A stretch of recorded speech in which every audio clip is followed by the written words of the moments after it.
ప్రేక్షకులకి నమస్కారం. ఆరోగ్య రేఖ కార్యక్రమానికి స్వాగతం. ఈ రోజు మనతో ఉన్నారు wish health life style homeo clinic founder doctor Udumula Sudheer Reddy గారు. వారిని అడిగి తెలుసుకుందాం. ఒబెసిటీ అంటే ఏంటి, అధిక బరువు పెరగడం వల్ల కలిగే నష్టాలు ఏంటి అనేది డాక్టర్ గారిని అడిగి తెలుసుకుందాం. నమస్కారం డాక్టర్. నమస్తే. ఒబెసిటీ ఉండడం వల్ల కలిగే నష్టాలు ఏంటి సార్? ఒబేసిటీ లేదా దాన్ని ఊబకాయం అంటారు, లేదా ఓవర్ వెయిట్, అధిక బరువు.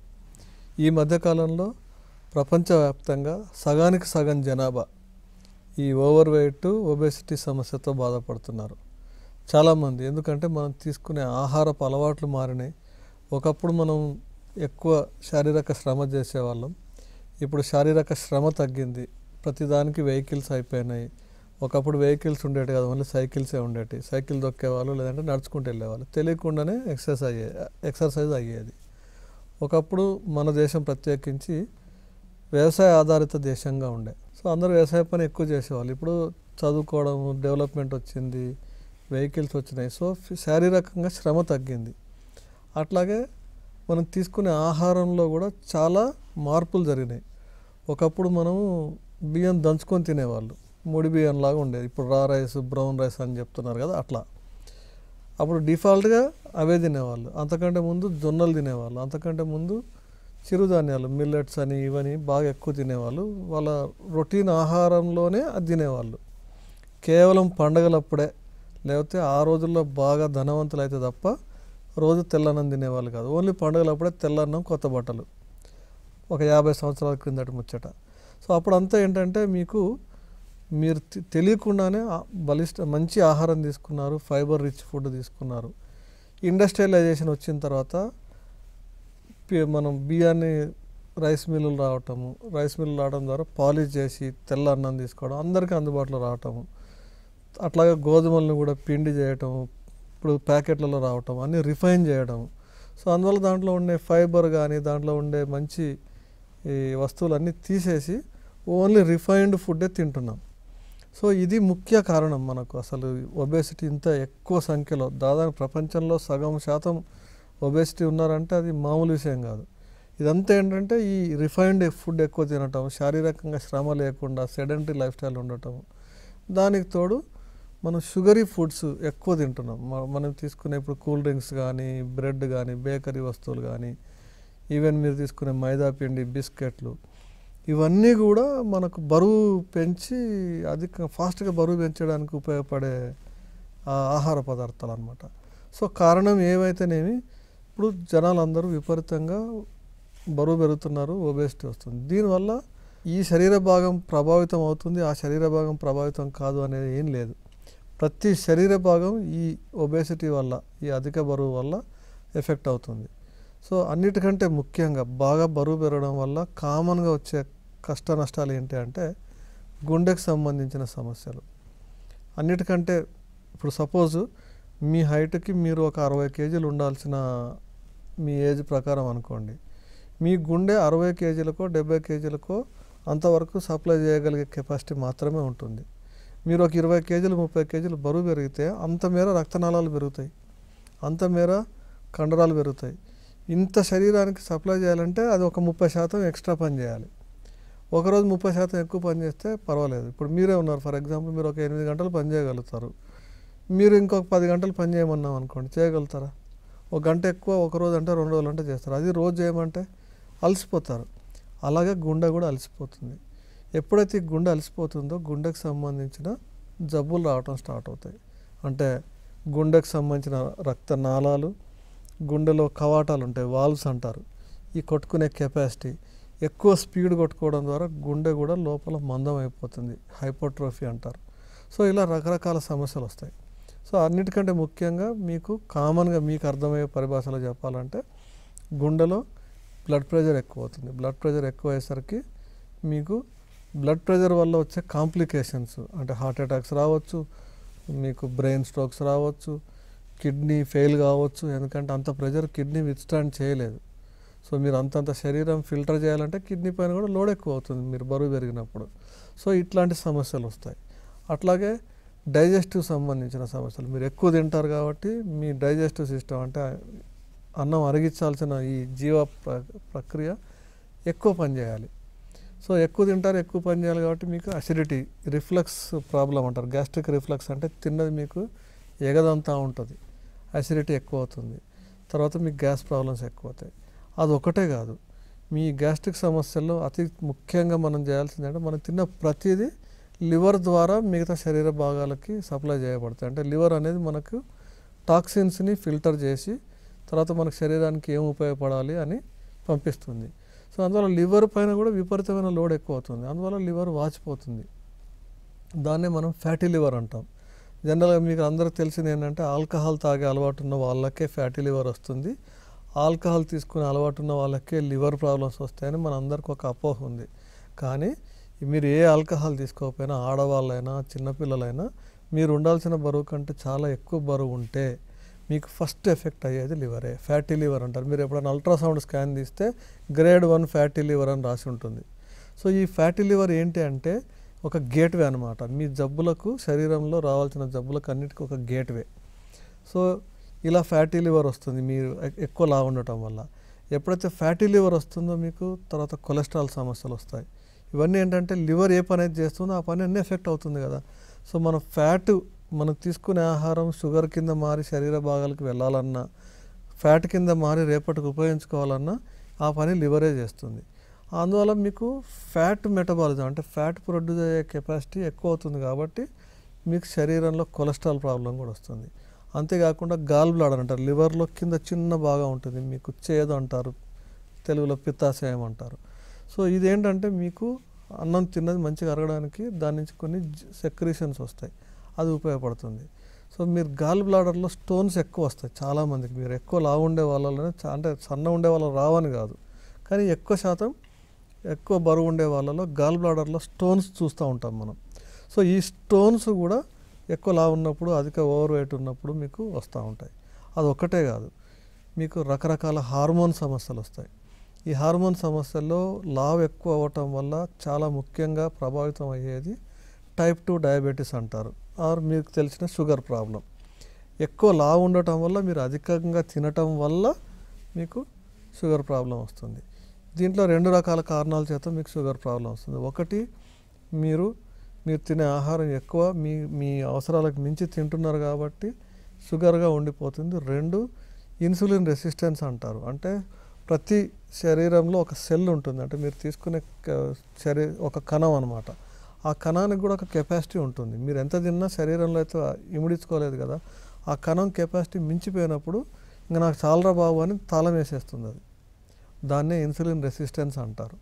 అప్పుడు మీకు రక్తంలోనే షుగర్ ఉండిపోతుంది, మీరు తింటున్నారు, శరీర భాగాన్ని తీసుకోవట్లేదు, రక్తంలో మిగిలిపోతుంది. ఈ మిగిలిపోయే ప్రక్రియనే మనం డయాబెటీస్ అన్నాం, లేదా షుగర్ వ్యాధి అని అన్నాం.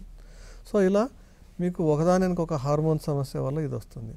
అలాగే ఇంకా ఆడవాళ్ళలో ఈ హార్మోన్ సమస్య బాగా లావ్ అవ్వటం వల్ల రకరకాల హార్మోన్, మన పీరియడ్కి సంబంధించిన హార్మోన్ డిస్టర్బ్ అయిపోయి పాలిసిస్టిక్ ఓవరియన్ డిసీజ్ అంటారు. అంటే PCOS అని బాగా చాలామందికి తెలుసు.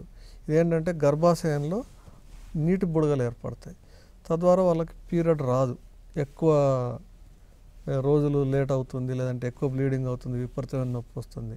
ఇలా పీరియడ్కి సంబంధించిన సమస్యలు కూడా వస్తాయి. ఎప్పుడైతే ఈ PCOD వస్తుందో పిల్లలు కలగకపోవచ్చు, సంతానం లేమి ఒక సమస్య వస్తుంది హార్మోన్ ప్రాబ్లమ్స్ వల్ల.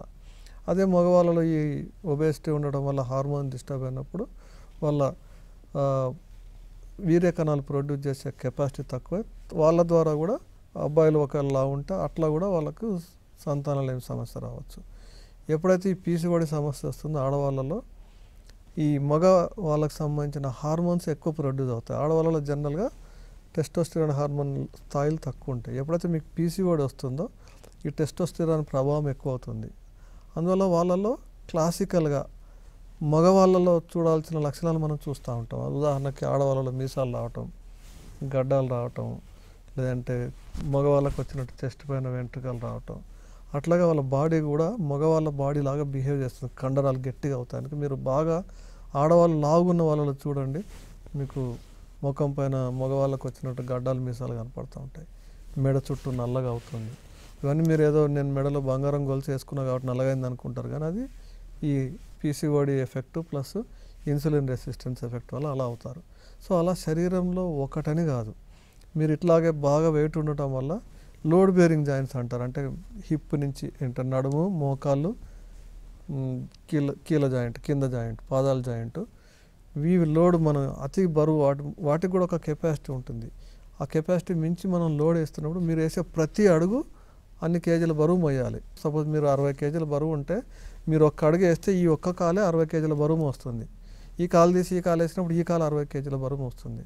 మీరు ఒక 30 కేజీలు ఎక్కువ ఉండి 90-100 కేజీలు ఉన్నారనుకోండి, అప్పుడు ఒక్కొక్క కాలు 30-40 కేజీలు ఎక్స్ట్రా బరువు మోయాలి. కానీ అంత మోయడానికి మీ బాడీకి డిజైన్ చేయబడలేదు. అందువల్ల మీకు క్రమేపీ మోకాళ్ళు అరుగుతూ ఉంటాయి, డ్యామేజ్ అవుతూ ఉంటాయి. సో సాధారణంగా అతి బరువు ఉండటం వల్ల మనం చూసే ఒక ప్రధానమైన సమస్య మోకాళ్ళ నొప్పులు, ఆర్థరైటిస్ అంటారు, ఆస్టియో ఆర్థరైటిస్ అంటారు. ఇవన్నీ ఏంటంటే మీ బరువు ఎక్కువ ఉండటం, దాంతోపాటు వెన్నెముక సమస్యలు వస్తాయి. ఎందుకంటే మీ బరువునంతా నిలబెట్టి ఉంచడానికి కావాల్సిన సపోర్టింగ్ సిస్టమ్ ఏంటంటే మన వెన్నెముక. ఈ బరువు ఎక్కువ అయితే వెన్నెముకల మధ్యలో డిస్కులు ఉంటాయి, ఈ డిస్కుల పైన కూడా లోడ్ పడుతుంది. సో అందువల్ల ఈ బరువు ఎక్కువ ఉండే వాళ్ళలో మనం కామన్గా చూసే ప్రాబ్లం డిస్క్ ప్రాబ్లం, స్పాండిలైటిస్ అంటారు. మెడ నొప్పి రావచ్చు, లంబార్ స్పాండిలైటిస్ అంటారు, లేదంటే సయాటికా అంటారు. ఇవన్నీ సర్వసాధారణంగా చూస్తున్నాం. అందుకనే మీరు గమనించారో లేదో ఈ మధ్యకాలంలో మోకాలు రీప్లేస్మెంట్ సర్జరీలు చాలా ఎక్కువైపోయినాయి.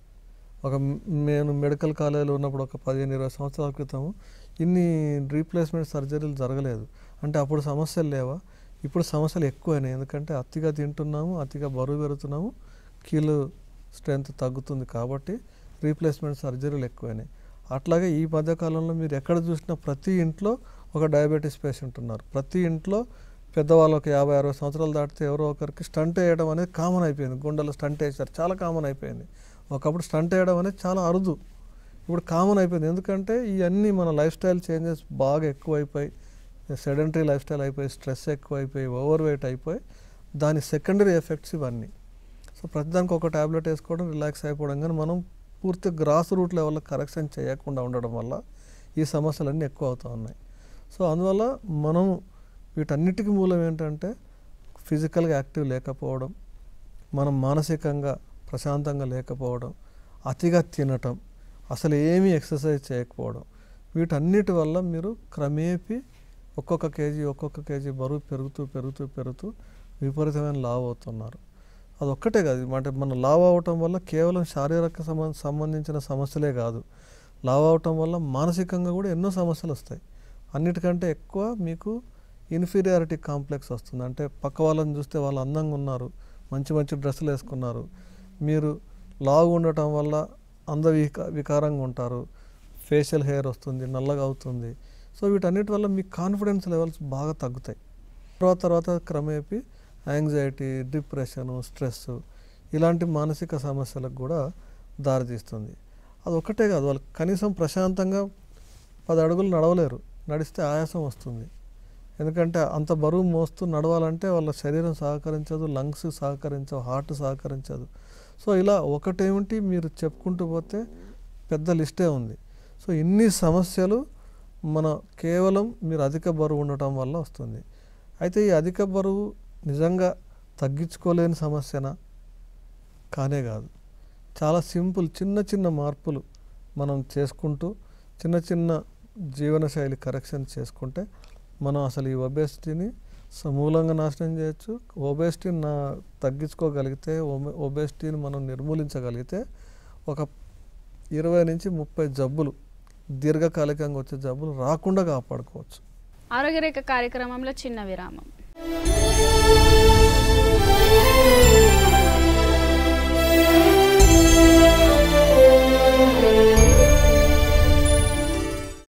ఆరోగ్యరేఖ కార్యక్రమానికి తిరిగి స్వాగతం.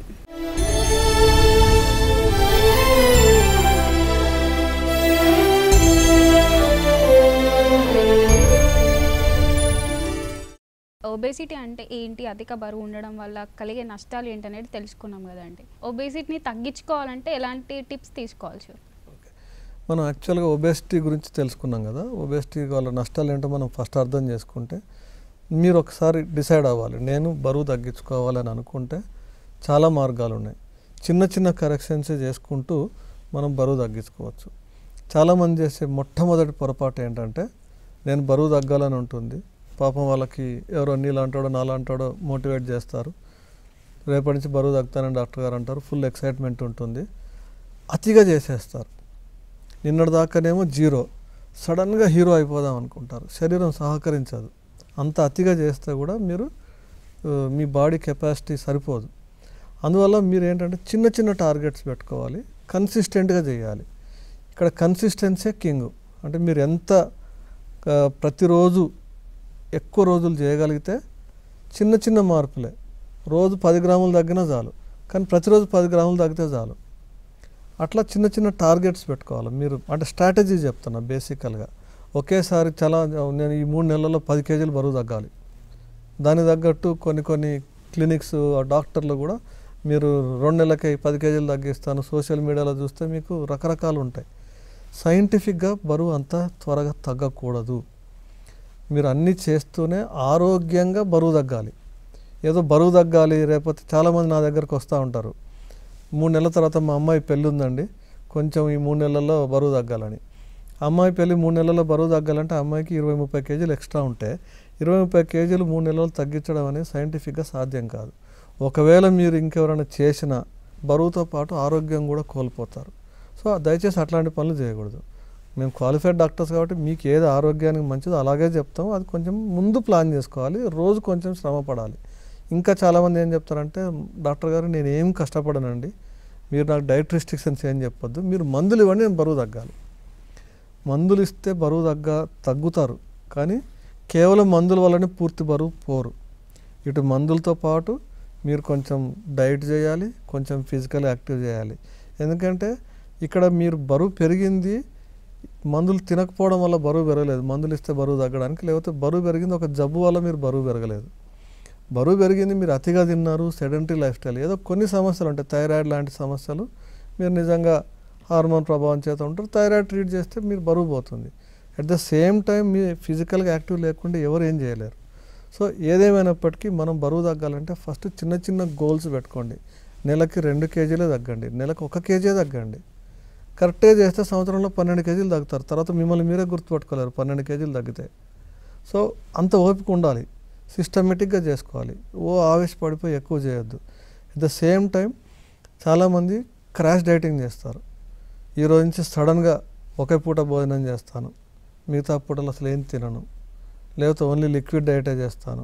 చాలామంది డైట్ చేస్తున్నానే ఉద్దేశంతో రాత్రి భోజనం తింటారు, పొద్దున ఓన్లీ టీలు తాగుతారు. దానికంటే భోజనం చేయడమే బెటర్.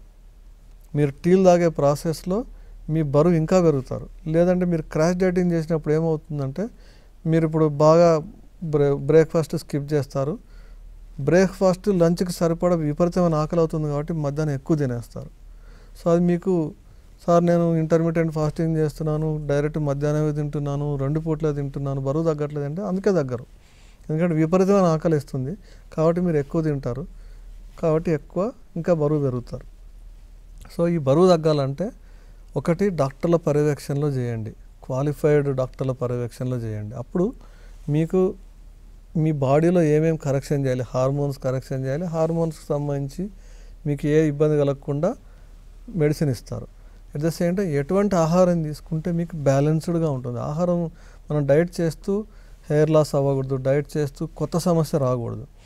అందువల్ల సిస్టమేటిక్గా చేసుకుంటే మీకు బ్యాలెన్స్డ్ డైట్ ఇస్తారు డాక్టర్లు. అట్లాగే మీకున్న బరువుకి, మీ ఉన్న ఏజ్కి, మీకున్న వేరే ఆరోగ్య సమస్యలకి తగ్గట్టుగా ఎటువంటి ఎక్సర్సైజ్ చేస్తే మీకు క్యాలరీలు బర్న్ అవుతాయి, ఎటువంటి ఎక్సర్సైజ్ చేస్తే మీరు బరువు తగ్గుతారు. బరువు తగ్గాలంటే ఉపవాసమే ఉండక్కర్లేదు, 3 పూటలు తినుకుంటూ కూడా బరువు తగ్గొచ్చు. కేవలం కరెక్ట్ స్ట్రాటజీ, కరెక్ట్ డాక్టర్ల పర్యవేక్షణలో చేస్తే ఈజీగా ఆడతా పాడుతూ బరువు తగ్గించుకోవచ్చు. ఓన్లీ థింగ్ ఈజ్ ప్రతిరోజు ఆ సిస్టమ్కి మీరు ఫాలో అవ్వాలి. అలా ఫాలో అయితే ఖచ్చితంగా బరువు తగ్గుతారు. చాలాసార్లు మందులు వాడే అవసరం లేకుండా కూడా మనం బరువు తగ్గవచ్చు. ఉదాహరణకి మీరు తీసుకునే ఆహారంలో చిన్న చిన్న మార్పులు చేయండి. మనం రోజు అన్నప్రాసం చేసిన దగ్గర నుంచి తెల్లన్నమే తింటున్నాం. మనం తెల్లన్నం తగ్గించి తినండి. లేదు మీకు అవకాశం ఉంటే ముడి బియ్యం, బ్రౌన్ రైస్ అంటారు, బ్రౌన్ రైస్ తినండి. దాంతోపాటు ఎక్కువ కూర తినండి. మనకు ఇప్పుడు దాకా మనకున్న సాంప్రదాయం ఏంటంటే, ప్లేట్లో నిండా ఇంత అన్నం పెట్టుకొని చివరికి ఇంత కూర, అంత పెరుగు, అంతే తింటాం. అంటే ఎక్కువ శాతం తెల్లన్నం తింటాం. దాన్ని మీరు సగాన్ని తగ్గించండి. ఎక్కువ కర్రీ తినండి, కూర ఎక్కువ తినండి. అన్నం ఎంత తింటారో కూర అంత తినండి. దాంతోపాటు మీకు ఫైబర్ ఎక్కువ తీసుకోండి, అంటే సలాడ్ లాంటివి. సలాడ్ అనగానే కీరా క్యారెట్ కాదు, చాలా రకాల సలాడ్స్ ఉన్నాయి, అవి కూడా తినండి. కొంచెం బాగా నీళ్ళు తాగండి, ఫిజికల్గా యాక్టివ్గా ఉండండి. యాక్టివ్గా ఉన్న తర్వాత మీరు ఇంకా కొంచెం నెక్స్ట్ స్టెప్కి వెళ్ళి చేయగలిగితే ఇంటర్మీడియట్ ఫాస్టింగ్ అంటారు. ఇంటర్మీడియట్ ఫాస్టింగ్లో కూడా చాలా సైన్స్ ఉంది, దాని ప్రకారం చేయాలి. కానీ ఆపోజిట్గా మీకు ఈరోజు నచ్చినట్టు నేను పొద్దున మానేస్తాను అలా చేయకూడదు. ఇంటర్మీడియట్ ఫాస్టింగ్కి మీ రక్త రిపోర్ట్లు, బ్లడ్ రిపోర్ట్స్ చూడాలి. ఆ రిపోర్ట్స్ని బట్టి ఏం చేస్తే ఇంటర్మీడియట్లో కూడా చాలా పద్ధతులు ఉన్నాయి. ఎట్లాంటి ఇంటర్మీడియట్ ఫాస్టింగ్ చేయాలి, ఎట్లాంటి ఆహారం మీకు ఇవ్వాలి, ఎట్లాంటిది మీకు ఇవ్వకూడదు అని ఆ బ్లడ్ రిపోర్ట్స్ చూసిన తర్వాత మేము డిసైడ్ చేసి చెప్తాం. సో అట్లా కొంచెం ఫిజికల్ యాక్టివిటీ చేయండి. మీరు మరి ఈరోజు లేచాం కదా అని వెంటనే జిమ్ జాయిన్ కావటము, ఎక్కువ ఎక్సర్సైజ్ చేయడం చేస్తే ఎక్సర్సైజ్ చేసిన తర్వాత మీకు ఇంకా ఎక్కువ ఆకలి అవుతుంది. సో అందువల్ల మీకు ఎక్కువ ఆకలి కాకుండా మీకు ప్యాసివ్ ఎక్సర్సైజెస్ చేయాలి. అందువల్ల మనం ఫస్ట్ వార్మప్ చేయాలి, మజిల్ డ్యామేజ్ కాకూడదు. సో అట్లా కొన్ని జాగ్రత్తలు తీసుకుంటూ నిదానంగా ఎక్సర్సైజ్ చేయాలి. పోర్షన్ కంట్రోల్ అంటారు, అంటే మనం ఎంత తింటున్నాం, ఏం తింటున్నాం, మైండ్ఫుల్ ఈటింగ్ అంటారు. అంటే మనం జనరల్గా మనం అందరం చేసే పొరపాటు ఏంటంటే టీవీ ముందర కూర్చొని ఆ ఏడుపుగొట్టు సీరియల్లో లేకపోతే క్రైమ్ థ్రిల్లర్ మూవీ చూసుకుంటూ తింటాం. అది చూసుకుంటూ తింటాం కాబట్టి ఈ తినే ప్రాసెస్లో మీరు ఎంత తింటున్నారో అర్థం కాదు. సో అందువల్ల మీరు తినేటప్పుడు మీ మైండ్ సెట్ కూడా చాలా చాలా ఇంపార్టెంట్. అంత ప్రశాంతంగా ఉండి తినాలి. మీరు తిండి పైన ధ్యాస పెడుతూ తింటే తినే ప్రతి ముద్దను ఆస్వాదించి తినండి, కరెక్ట్ డైజెస్ట్ అవుతుంది. మీరు అక్కడ తింటూ చిత్తం ఏమో తిండి మీద, భక్తి ఏమో టీవీ మొబైల్ మీద పెడితే మీకు ఆరోగ్యాన్ని మంచిది కాదు. అప్పుడు ఎంత తింటున్నామో కంట్రోల్ ఉండదు. అందువల్ల పోర్షన్ కంట్రోల్ కూడా చాలా చాలా ఇంపార్టెంట్. ఇందాక చెప్పినట్టు బ్యాలెన్స్డ్ ప్లేట్ మెథడ్ అంటారు. అంటే మీరు కార్బోహైడ్రేట్స్ సగానికి రిస్ట్రిక్ట్ చేసుకొని ప్రోటీన్ ఒక పావు, మిగతా పప్పు దినుసులు ఇట్లాంటి ఇంకొక పావు తీసుకుంటే మీకు కడుపు నిండుద్ది, ఆకలి కాదు, అట్ ద సేమ్ టైం బరువు పెరగదు. చాలామంది బరువు తగ్గాలంటే ఈ డైటింగ్ చేయాలండి, నాకు ఆకలి అవుతుంది, నేను ఆకలి తట్టుకోలేను, అందువల్ల నేను డైట్ చేయను అంటారు. అది మీ అపోహ. మీరు బరువు తగ్గాలంటే కడుపు నిండా తిని ఆకలి కాకుండా ఉంటూనే మీరు బరువు తగ్గవచ్చు. ఉదాహరణకు మీరు మిల్లెట్స్ తిన్నారనుకోండి, మీరు తెల్లన్నం ఇంత తింటే మిల్లెట్స్ అంటే చిరుధాన్యాలు, కొర్రలు, రాగులు ఇట్లాంటివి దాంట్లో సగం కూడా తినలేరు. చిరుధాన్యాలు మిల్లెట్స్ తోటి అన్నం తింటే తెల్లన్నం తిన్నదానికంటే ఎక్కువసేపు మీకు దాని మైలేజ్ వస్తుంది. అంటే తిన్న తర్వాత మీరు 4 గంటలకే తెల్లన్నం తింటే ఆకలి అయితే, మీరు కొర్రలు ఇట్లాంటివి తింటే మీకు 10 గంటలైనా కూడా ఆకలి కాదు. సో మీకు ఆకలి కాబట్టి మీరు తినక్కర్లేదు కదా. సో అలా శాస్త్రీయంగా మనం స్టడీ చేసుకుంటూ మనం సిస్టమేటిక్ వేలో బరువు కోల్పోకుండా చూసుకోవాలి. అట్లాగే మీరు తీసుకునే లిక్విడ్స్, హైడ్రేషన్ అంటారు. అంటే మీరు అన్నం తింటున్న వాటర్ కూడా లిక్విడ్ రూపంలో మీరు మజ్జిగ తీసుకుంటున్నారా, వాటర్ తీసుకుంటున్నారా ఏంటి అనేది కూడా గమనించుకొని మన శరీరానికి, మన బాడీ మాస్ ఇండెక్స్కి ఎంత మోతాదులో వాటర్ తీసుకోవాలి, ఎట్లాంటి సీజన్లో వాటర్ తీసుకోవాలనేది కూడా మనం జాగ్రత్త చూసి తీసుకోవాలి. అందరూ ఏమంటారంటే 5 లీటర్ నీళ్ళు తాగండి, 4 లీటర్ నీళ్ళు తాగండి, అన్నం తినేటప్పుడు నీళ్ళు తాగకూడదు, ఎవరు ఇష్టం వచ్చింది వాళ్ళు చెప్తారు. అలా ఉండదు. మీ బాడీకి అనుగుణంగా ఎంత మోతాదులో నీళ్ళు తీసుకుంటే మంచిది. ఎట్లాంటి నీళ్ళు అంటే నీళ్ళే కాదు, మీరు నిమ్మరసం తాగినా లిక్విడే, మజ్జిగ తాగినా లిక్విడే, సో సాంబార్ తాగినా లిక్విడే. సో ఇట్లా మనం లిక్విడ్ని డిఫరెంట్గా టేస్ట్ కోల్పోకుండా మీకు రుచిగా ఉండేలాగా మనం మీల్ ప్లాన్ చేయొచ్చు. దాంతోపాటు చిన్న చిన్న ఎక్సర్సైజెస్ చేసుకోవాలి. హై ఇంటెన్సిటీ ఇంటర్వెల్ ఎక్సర్సైజెస్ అంటారు, HIIT ట్రైనింగ్ అంటారు. అంటే మీరు స్విమ్మింగ్ లాంటి, లేకపోతే జుంబా లాంటి, ఏరోబిక్ ఎక్సర్సైజ్ లాంటి కొన్ని మనం చేస్తూ మీకు వేరే ఏ ప్రాబ్లమ్స్ లేకపోతే ఒకవేళ కొద్దిమంది కీళ్ళ నొప్పులు ఉంటాయి, కీళ్ళ నొప్పులు ఉండే వాళ్ళకి వేరే రకంగా ఎక్సర్సైజెస్ డిజైన్ చేయాల్సి ఉంటుంది. సో అలా మనం రకరకాల ఎక్సర్సైజ్ చేసుకుంటూ పూర్తిగా ఒక ప్లాన్డ్గా చేసుకుంటూ ఎక్కువ టార్గెట్లు పెట్టుకోకుండా అనవసరమైన చేయలేదనే డిప్రెషన్ అవ్వకుండా చేసుకుంటూ పోతే ఖచ్చితంగా మనం శాస్త్రీయ పద్ధతిలో మీకు ఎటువంటి ఇబ్బంది లేకుండా పూర్తిగా బరువు నార్మల్ చేసుకోవచ్చు. చూశారు కదండి ఈరోజు కార్యక్రమంలో బరువు పెరగడం వల్ల కలిగే నష్టాలు, బరువు తగ్గడం వల్ల కలిగే లాభాలు ఏంటో తెలుసుకున్నారు కదండి. మీకు ఉపయోగపడుతుందని ఆశిస్తూ వచ్చే వారం మరొక ఎపిసోడ్తో కలుసుకుందాం. అంతవరకు చూస్తుండండి మీ దివ్యవాణి టీవీ.